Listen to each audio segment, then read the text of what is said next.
Trevor Lane on the Good Fight podcast, live from my makeshift bunker here.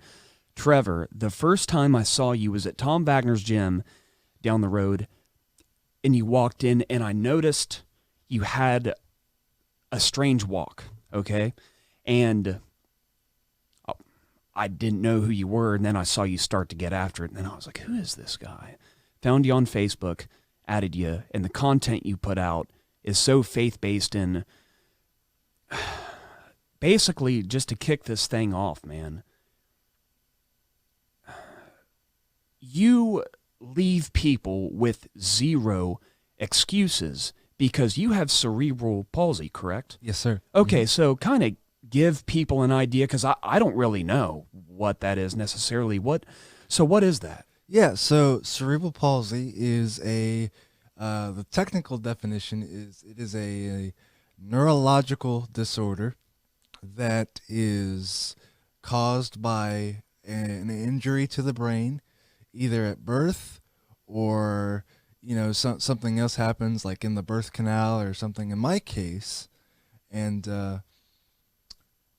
what it does is it's basically a miscommunication between your brain and the muscles. And there are many different types of CP. Some people have it in the total left side of their body, some people the right, some people it's kind of mixed. It can affect speech and all that kind of stuff.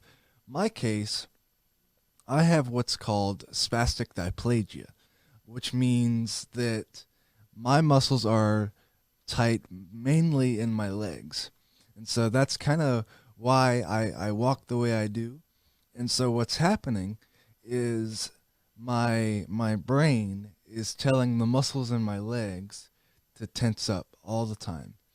And so it's very hard for me to stay loose and move around and things like that.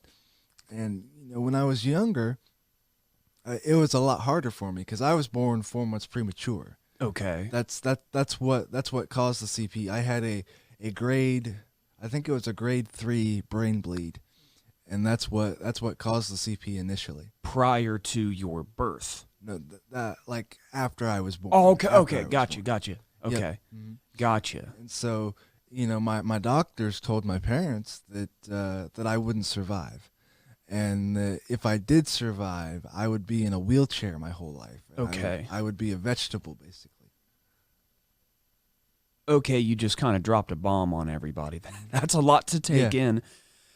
Well, obviously you're not a vegetable because, Trevor, you have cerebral palsy and you're way more jacked than I am. So I know you're not a vegetable. In fact, talking about the legs tensing up, like the muscles and stuff, I saw you dragging a sled behind you at the gym. Dragging a sled. Yeah. You know what I've never done there is drug a sled. Yeah. So I don't know, man. Well, I do know you're an all-around badass. I'm telling you. You are the real deal. And I know you're super, super, super invested in the faith and a Christian and stuff. And just from an outsider looking in, it seems if anybody had qualms or a distaste for God and circumstances, it would be you. Like, God, why did you plague me with this thing? I mean, from back in the day even till now, did that ever cross your mind to be bitter? Well, I have to be honest.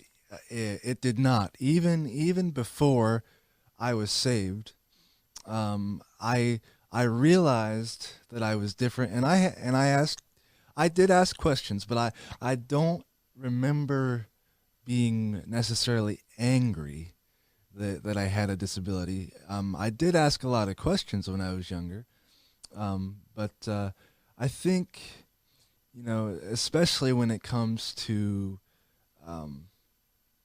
disability, I think perspective is key. So, I always go back to, we live in a very broken world because sin has entered the world, God created everything perfect, and then Adam and Eve, they sinned in the garden, and that caused everything um, to stumble. And that's why we have disabilities. That's why we have sicknesses. That's why uh, nobody could come up with a solution for peace, because we're the ones that messed up in the first place. So I think, looking back now, God allowed me to have this disability for a reason. I go back to a passage in the Gospel of John, chapter 9, when the disciples and Jesus encountered this blind man, and the disciples asked Jesus, God, why? Why was this man born blind? Is it because he was sin? Is it because that he sinned or his parents sinned? And Jesus said, it wasn't that this man sinned or his parents sinned that he was born blind. It was so that the works of God could be displayed in him. So I view my disability as kind of like a window for people to see Jesus through. God working in and through my circumstances.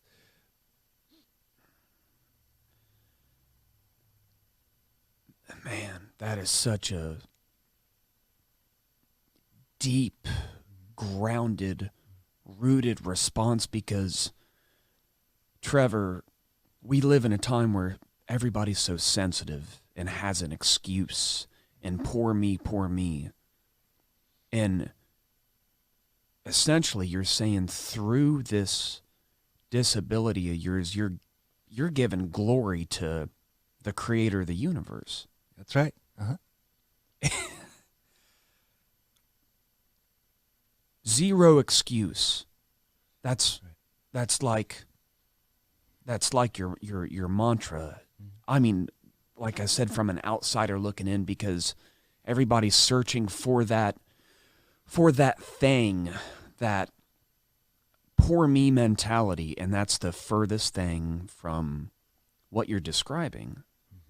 And you say never any bitterness towards God. No, I don't recall any bitterness, even before I started going to church, and even before I gave my life to Christ. I don't recall any bitterness, because I had such an amazing, absolutely amazing support system. My family, they did not take no for an answer. And they drilled independence, and you're going to be functional, and you're going to do these things. When my doctor said that I would never walk, I could imagine that affected my parents pretty significantly. Even though I'm not a parent right now, I can only imagine how they felt. And by the time I was 2 years old, I started using a walker to get around. And then while this was going on, I was getting Botox injections. And what Botox injections are is, I'm sure you've heard of people getting Botox for a facelift or something. But they took a needle that was about this long, and they jammed it into my calf muscle. But once they jammed it into my calf muscle, they would dig it around to try to find the right spot to inject it, because if you don't inject the medication into the muscle itself, you can really get into a lot of trouble. You can get really sick. And so that's why they did that. And the Botox kind of helped relieve some of that spasticity that's caused by the CP. And then I eventually got strong enough to move to forearm crutches. And those weren't my favorite in the whole world, because I'm sure you've been in Salt Creek School. Yeah, oh sure. Yeah. So it was built back in 1916. So it wasn't handicap accessible by any means. Yeah, no doubt. So the stairs were a challenge, but I had such great teachers, and my classmates were so accommodating and supportive that they made sure I had what I needed to succeed. And I never, ever had to put up with any bullying of any kind. I was gonna ask Yeah. about that because, dude, kids can be mean. Well, Absolutely. people can be mean. I say kids. People never fail to be people. You know what I'm saying? So even from like that early age, you never caught any flack from like the kids or anything like that. Never. Is that right? Right. Yeah. I'm serious. I never, ever got bullied, bullied a lot. It did happen a couple times, but I had such an amazing support system that the people that were around me, they took care of it before it could get any. They found out real quick. Yeah. So, and then, so after I'm on forearm crutches for so long, I get this opportunity to have what's called tendon release surgery. So what they go in and they take some of my hamstring. They took my hamstrings and they stretched them out to try to get some elasticity in the muscles. So essentially alleviate like the tension. Mm-hmm. Correct. Okay. Yeah. So that was probably the most painful thing that I have ever experienced in my life, because I'm not sure if you've ever pulled a hamstring or anything. No, I've been lucky too. Lucky. Yeah. So they stretch that out and they try to get some buoyancy in it, and it worked. But that was how I was able to begin to walk independently without any assistive devices. And so it took me 6 years to be able to walk on my own. But I got there. And now this surgery, what age were you? I was 6. 6 years old. Mm-hmm. Yeah. I mean, and you say painful. Like what you're saying that post-surgery? Yeah. After the surgery. Yes. Like what kind of stuff were you dealing with? Like what was so? Well, it essentially. So I was in cast. They casted me. Your both legs. Yes. Okay. And it essentially felt like somebody was taking a hot knife and like stabbing it into my legs, and so that first week or so was just brutal. But we finally got that under control, and I was in cast for about 2 months, and then if I remember correctly, it was about 6 months of rehab after that to make sure that I improve my functionality. So 6 months of rehab at what age again? 6. 6 years old, 6 months of rehab, while it feels like you say a hot knife is being jabbed into your legs. Yep. Still no bitterness towards God whatsoever. Nope. That's insanity. Just absolute insanity. Yeah. Now I do recall I did ask my mom one time, when's it gonna go away? But then she had to tell me that it was never gonna go away, and that I was just gonna have to learn to adapt and live with it. And but even though I asked questions, I never harbored any bitterness or anger or anything like that. And now I heard you mention, you said when I was saved. Mm-hmm. So where exactly did that come into play, like your relationship with Christ? Where did that come into play? Yeah, so I was 15 years old. Okay. I had never grown up in church. I didn't grow up going to church. My family is not saved. But I had a foundational belief in God, but I never took that step out and said, hey, I'm going to give you my life and serve you. And so one night, I'm sitting in my bed, and I come across this YouTube video that says, I know the day of the rapture. And so, I had a belief in God. And so I had kind of an understanding of what the rapture was. So I clicked on it, and the guy said, if you don't know Jesus Christ as your personal Savior, you need to repent, because the rapture is going to happen on October of 2013. Okay. Yeah. Okay. Yeah. Okay. Yeah. One of those type of things. Yeah, and I looked at my calendar, and guess what month and year it was? It was October of 2013, so I thought, oh no, I better get right with God because the rapture's about to happen. Oh, that's hilarious. So that is literally how I got saved. No kidding. Through a false prophecy of the rapture. Yeah. Yeah. That's awesome, man. Yeah. That's so funny. Okay, well, I guess the real question is when that day did come and you're like, oh, I'm still here. Yeah.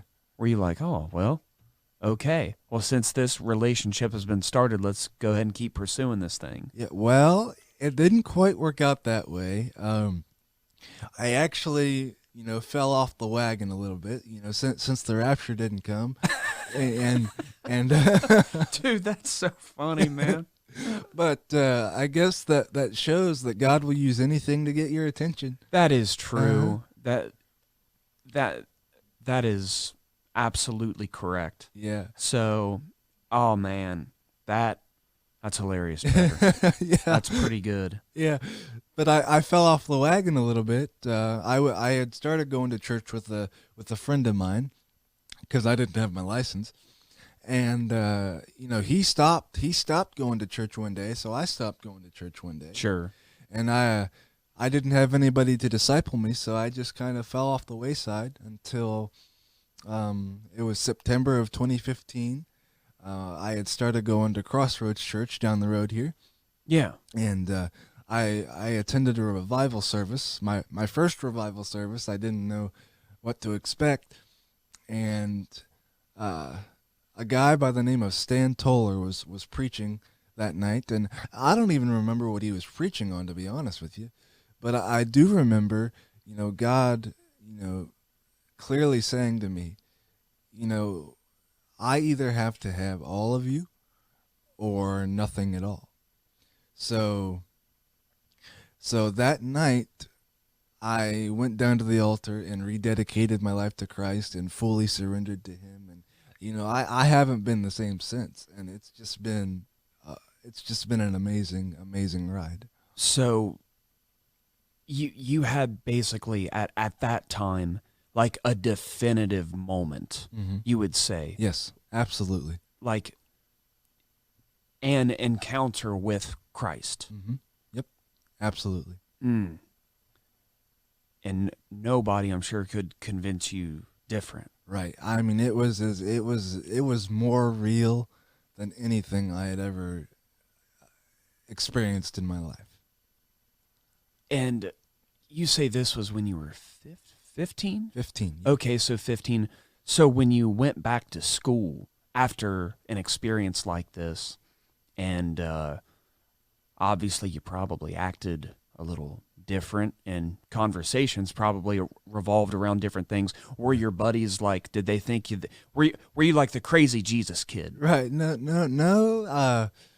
Well, if they looked at me that way, they certainly didn't say anything. Okay. About it. Yeah. But yeah, man, I was involved in wrestling, and at that age, you wanna fit in, like, hell yeah, for sure. And I faced a lot of pressure from that, but I had a great youth pastor that kind of helped me through that. And, okay.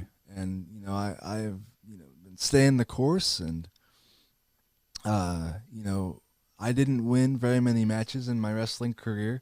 I only won one match, but I found out that sharing your story and inspiring other people is way more important than winning a match, because... Well, and I'd like to talk about that for a second. There in the driveway, you're like, hey, would you like a copy of my book? I was like, absolutely. Mm-hmm. This right here is Victorious on, Beyond, and the Mat.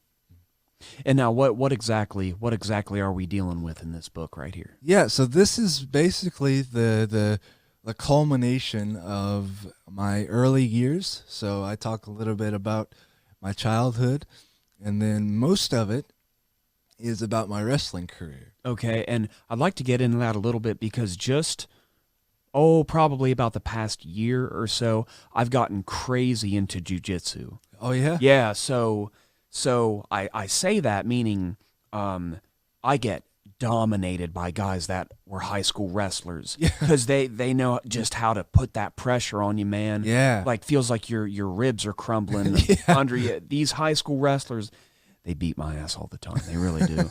So yeah, I go to Monster Brazilian Jiu-Jitsu in Chillicothe, phenomenal school. But man, these high school wrestlers have such a leg up, and it's insane, just ridiculous. So I'm becoming familiar with the way of the mat, Yeah. the path. So there's something about combat sports to a degree, and I don't know if you would consider wrestling that. I know I would because I get manhandled by these guys. Oh, definitely. There's something just Yeah. about it, like it entertains our animalistic, like caveman-like mentalities or something. So what was your experience with wrestling, and why did you like it so much? Yeah. So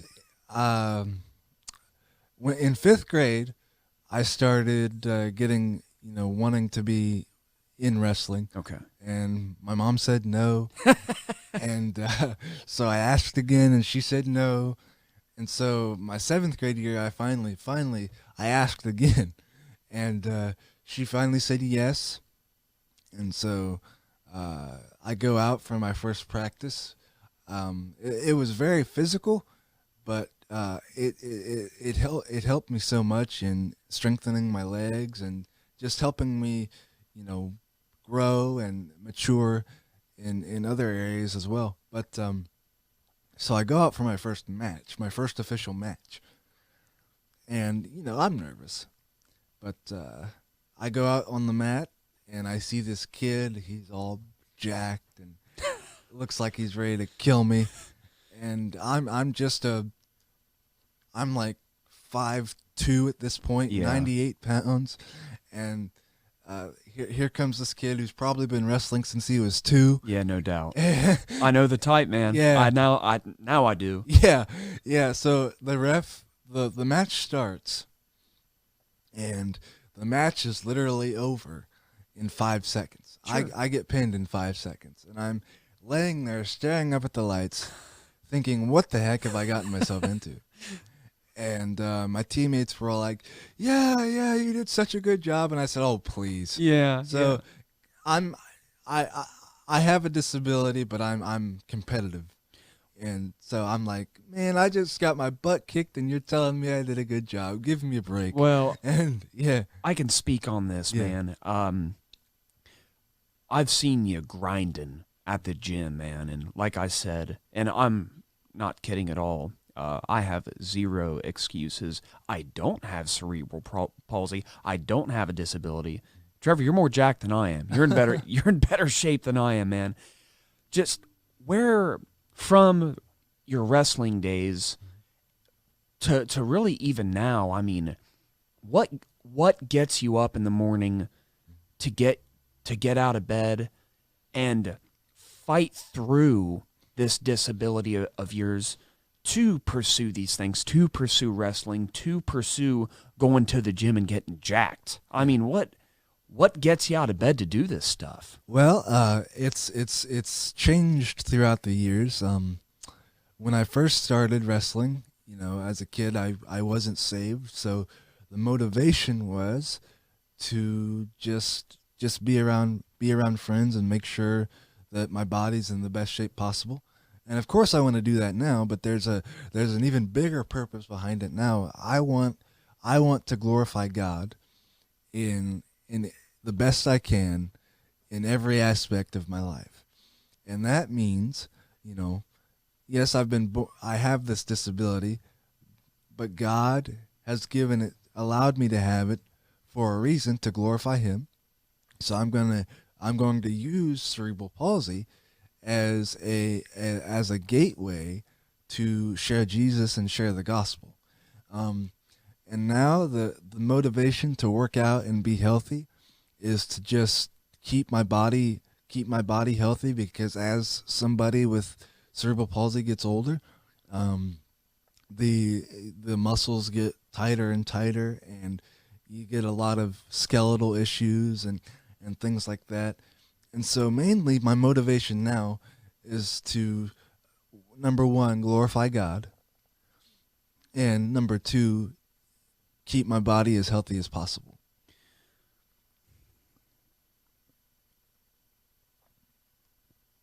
A person like you is fuel to people like me.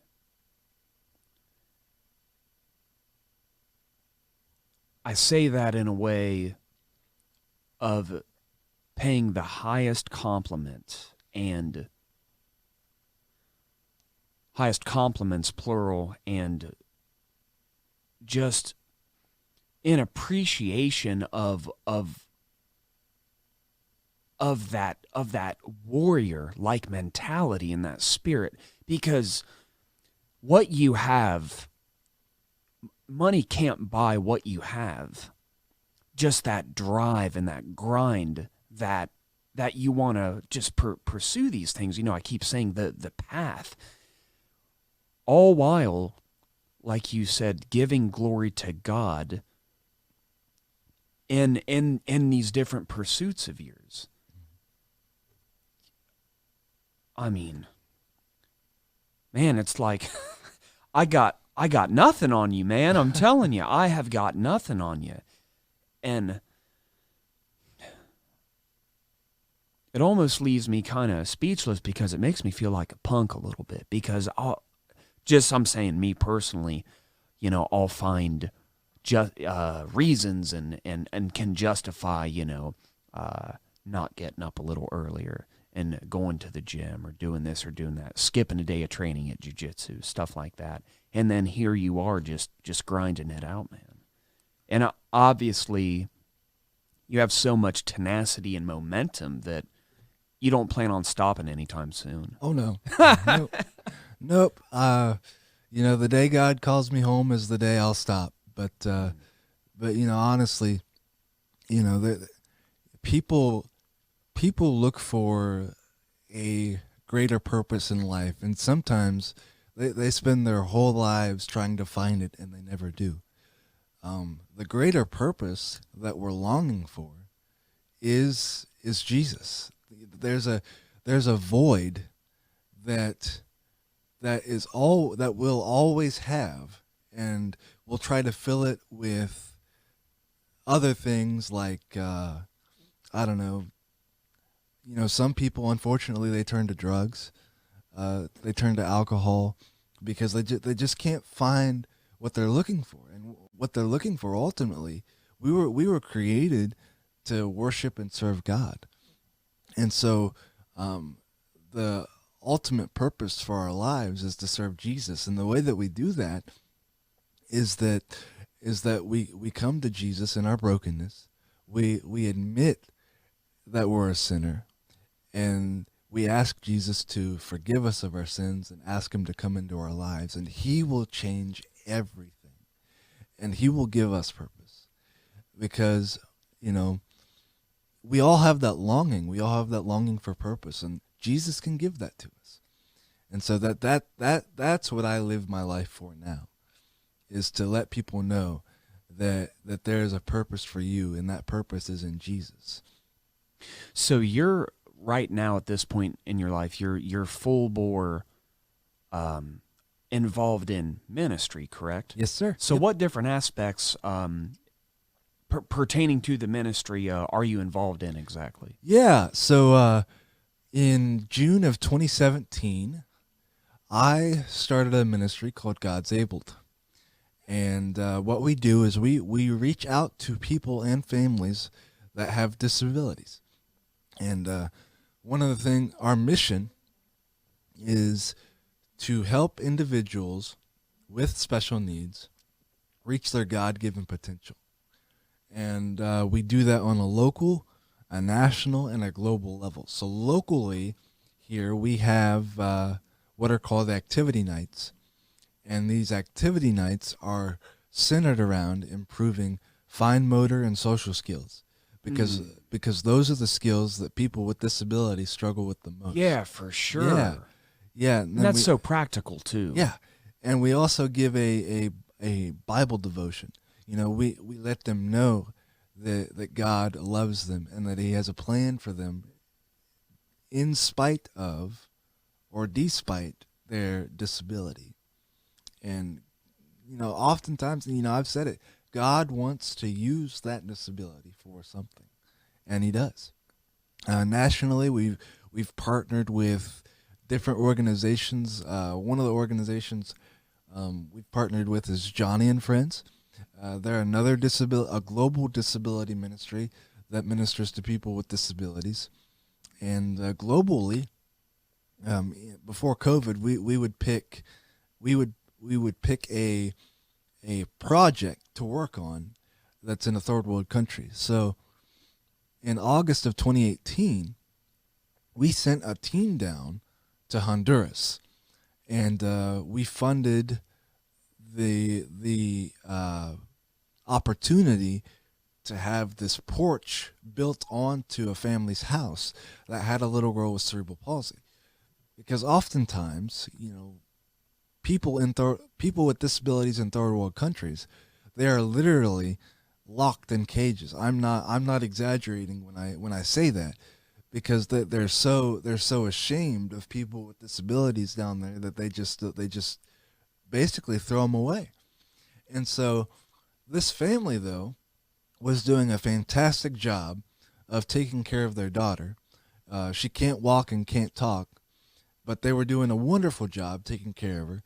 But they were still afraid of bringing her outside because of the shame that the other people in the country would bring upon them. And so we built this porch so that this little girl could have the opportunity to go outside and be with her family. And we had one of our art students paint a mural of Jesus, and he painted this mural with the heart symbol, with Jesus making the heart symbol, and he wrote the words "Te amo" underneath of it, which means "I love you" in Spanish. Now, this little girl, she can't talk, but she can understand sign language, and so every time that she goes outside, she's gonna look at that picture, and she's gonna know that Jesus loves her. And so, man, that's what it's all about right there, is just sharing the love of God to other people.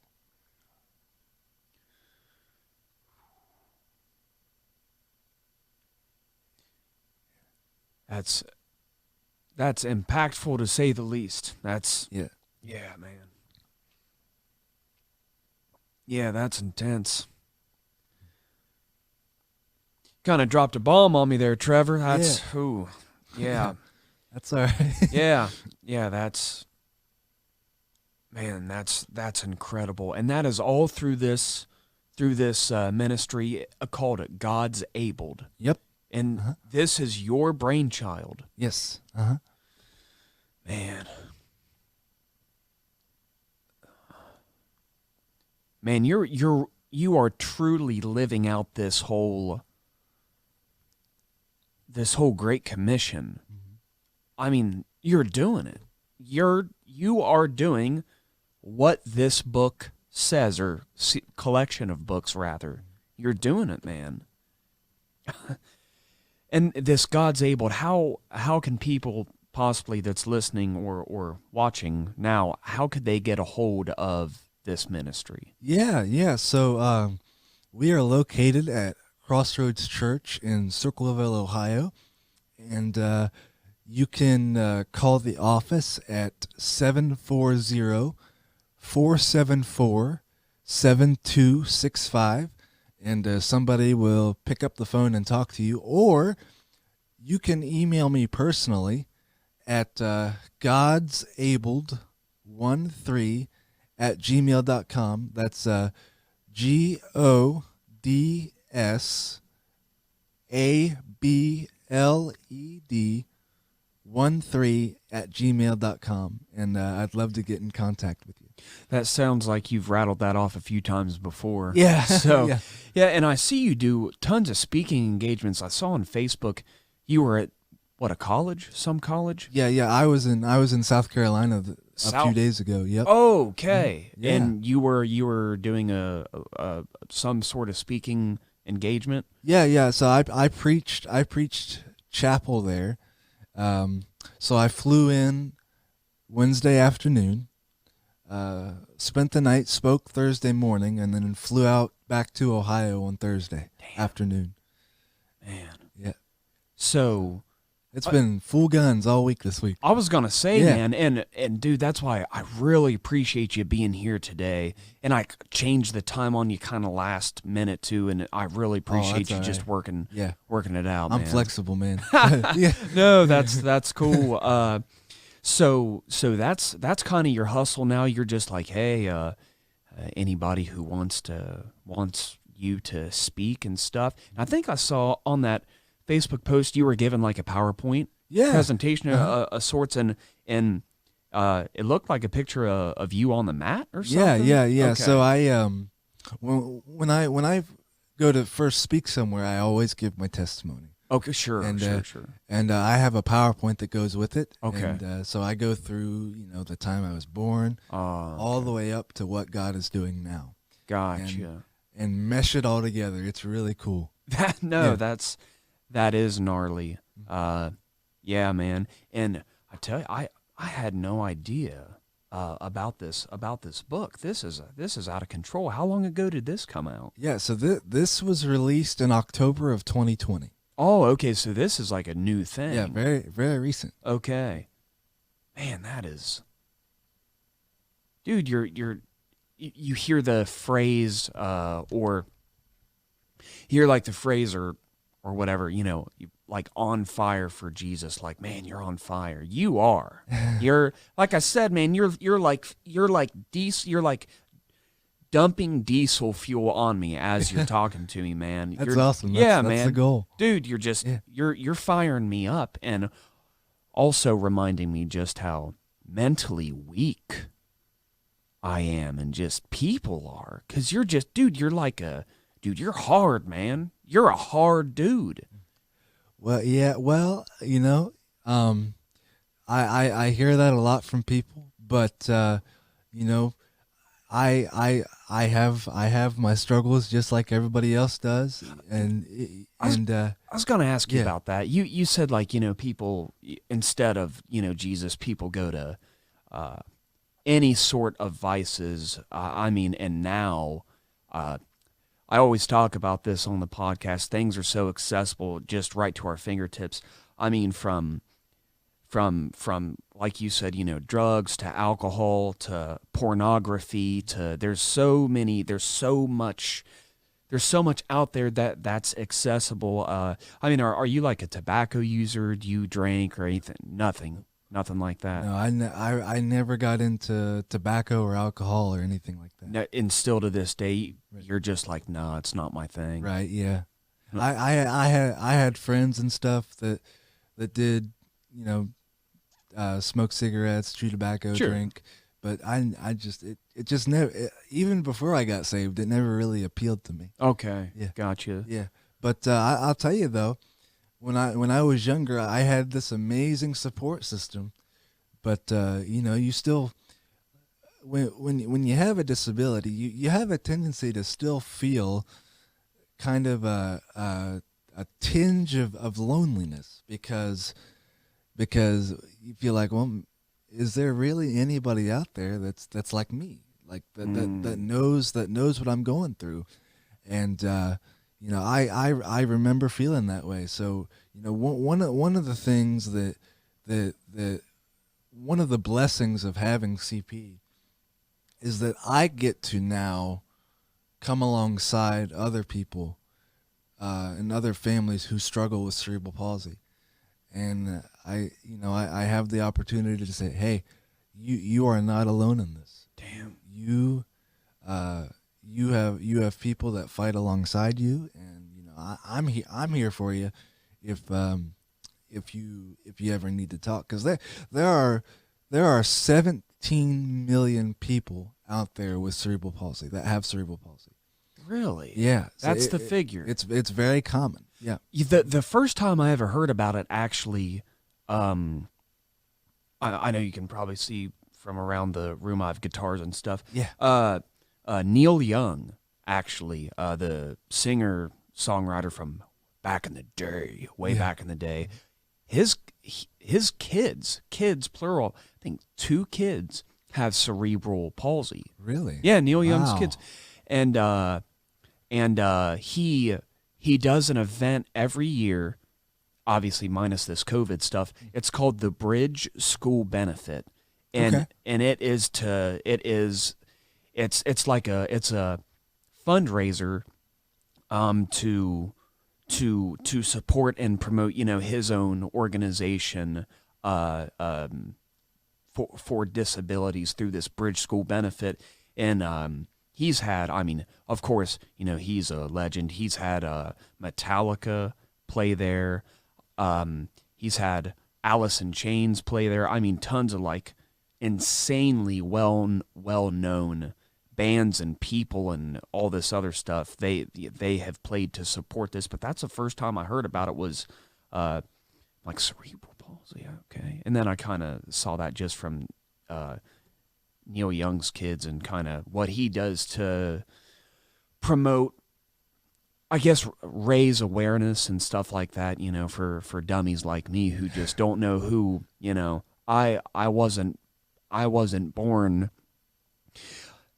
with any disabilities or anything like that, but it's good for people regardless of your origin, to know about these things. You know what Absolutely, I'm saying? yeah. And have consideration for these things. And you kind of kicked the podcast off in a good way, referring just straight to the gospel. That was a part of, Jesus's ministry, loving people and having, compassion. Yeah, absolutely. For these people. Or not saying these people as in, just people that had disabilities or were sick or whatever. He just loved people, had compassion for the people. That seems to be kind of what you're doing through this God's Able and just this ministry. And you sitting here talking to me right now, man, I just feel like, man, I'm in just really phenomenal company, man, just with you being here. It's, and time's flying. We're already 40 minutes in. Yeah, it feels like we've only been here for like 10. I know. Yeah. I know, man. So, moving forward, where do you exactly see this ministry, this God's Able to, and basically kind of what is your end goal, and I guess the trajectory of this path you're on? Kind of where are you seeing things going in the big picture, and are you currently going to school, or like kind of what's that story? Yeah. So I am going to school right now. I'm almost done with my bachelor's degree. Nice. In biblical and theological studies. Okay. And, at God's Bible School and College in Cincinnati. Okay. And so with that, I want to be an evangelist. So that would mean, traveling and preaching the gospel at different churches and different events and things like that. Kind of what I'm doing right now, but more on a full-time scale, hopefully here pretty soon. Okay. And then with God's Able, I'm looking at the possibility of turning it into a nonprofit. So, but we'll see what God has in mind. For sure. Yep. So you say you're about to, graduate with your bachelor's? Yes, I've got a semester left after this. Oh man. Yeah. And you are how old? 23. 23, killing it. Killing it, man. So, and this is out of Cincinnati, so I assume you're doing like the online thing, especially with COVID, right? Yeah, and all that. And even before COVID, I was doing online schooling because that's a long way to commute. Oh, for sure, yeah. Cincinnati from little old Circleville. Yeah. So, and you said your family is not saved? Right. As of still now? Still now, as of right now, they're still not saved. So what do they think of you? As far as, because you're full in. Yeah. The faith. So what's their take on you? Well, I think that they accept like that they accept that I want to do ministry. Okay. I don't think that they quite understand, why, I'm so rigorous and gun ho pretty much about ministry and things like that. Yeah. It just, but man, it's all about the eternal perspective because when you look at, we're only given so much time here on earth. We're given maybe 70 to 80 years, and then we have eternity, and we're gonna go one or two places when we die. We're either gonna go to heaven or we're gonna go to hell, and the only way that you can get to heaven is through a personal relationship with Jesus Christ. And so my mission, yes, I have God's abled, but my mission and every Christian's mission is to share the gospel and preach repentance, because we got to bring some people to heaven. Man, what you just said too, you're not watering down this whole gospel thing. No. And that's showing zero compromise, and that's, I mean, we could get into this for forever, but Yeah. that's a problem, I think, in like the modern day church. There's a lot of watering down. Oh, absolutely. And you just threw it out there. Yo, you're going to one of two places, and the only way to spend eternity with God is only through Jesus Christ. That's it. Point blank. That's it. There's no, Yeah. I mean, that's of course, for like you and I, that's inarguable, but we live in such a culture where, like I was talking about earlier, there's so much sensitivity and, we gotta kind of dumb things down and be super sensitive and, these big wide open arms and accept everybody, which I'm cool with loving people like Jesus did, showing compassion. However, at the end of the day, like you said, point blank, you are going to one of two places, and the only way to spend eternity with God is through Christ. That's it. Period. That's it. That's it. And that's I guess you would say like a rigid way of thinking now, especially kind of people around our age in their 20s. Right. Not many people are trying to hear that. Right. Yeah. Yeah. We're in a culture today where everything is, if it feels good, do it. Yeah. But that's not what Jesus said. Jesus said there's a standard that is to be lived by, and man, and we've seen the results of what happens when it's everything goes, and it's not good. Yeah. No, and along with that, just discipline. Like you said, if we acted on every impulse and every thought, it's just not an option. No. I don't know if you've heard of this guy. I'm a big I was in the military for 9 years, and like I follow I guess these celebrity veterans, if that, for lack of a better way to put it. One of them is Jocko Willing. Have you ever heard of him? So he's a ex Navy SEAL, did like 25 years in the SEAL teams basically, but he has a mantra, and it rings so true even through a biblical perspective. But his thing is discipline equals freedom, and it's kind of a universal truth. And that goes into kind of what you're talking about, if it feels good, do it. Well, not all things that feel good in the moment have the best trajectory for success. Quite a bit of discipline. You have to exercise discipline to make sound decisions. And and that goes into, I mean, your biblical study, your physical pursuits through the gym and stuff. It's just a universal truth, and that itself is uncomfortable too, because we live in such a society and a culture of consumption. Yep.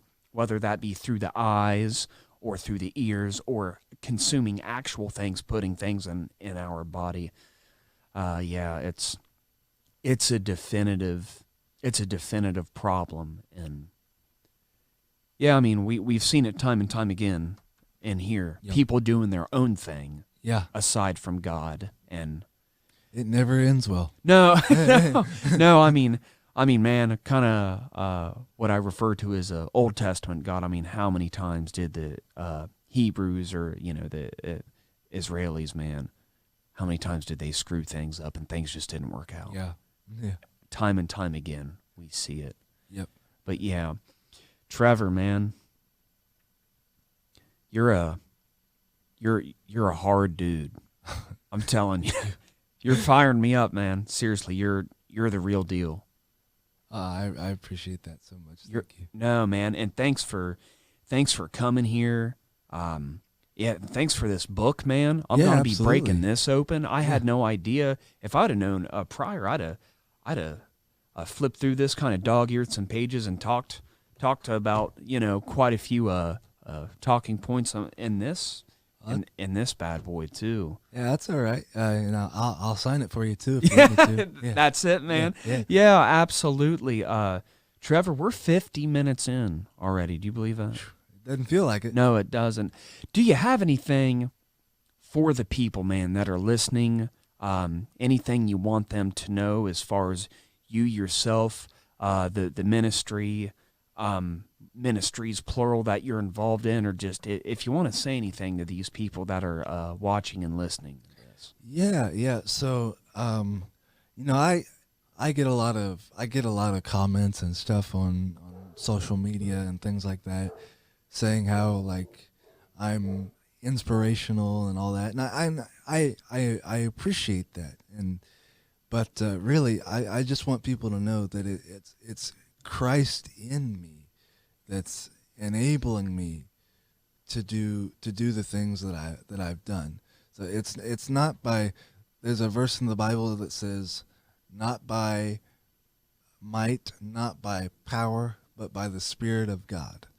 And it's not by my might, it's not by my power, but it's by the Spirit of God that has enabled me to do the things that I've done throughout my life. And so I always want to preface that it's, I'm just as human as everybody else, but we serve a big God. And so yeah, and if you ever need somebody to speak or to preach at your church or wherever, I'm more than happy. And once again, how can people find you on social media? What social media platforms are you a part of, and kind of like your information regarding that? What's best? How can people get a hold of you? Yeah. So I am on Facebook. Just look up Trevor Lane, and you can get a hold of me at my God's Abled email address. I'll give it out again. It's godsabled13 at gmail.com, and I'd love to get in touch with you. And it's pretty unmistakable if you search Trevor Lane in Facebook, because you'll see this savage dragon sleds behind him, just like a complete animalistic, just savage. Yeah, just total savage, man. Just getting after it. But Trevor, man, I really appreciate you cutting out some time, and I know you're busy. I know you're. Oh, it's my pleasure. You're slammed, but you're slammed with everything, and once again, that's inarguable. Looking at your social media account, and I really appreciate you being here, man. My pleasure. This was awesome. Yeah. I love this. Good, man. Yep. Well, yeah. We'll probably leave her here, and once all this is squared away and uploaded, I'll be hollering at you, man. All right, Yeah, sounds good. Absolutely. So, Trevor, thanks a lot, man. Thank you. Thanks for doing this. No problem.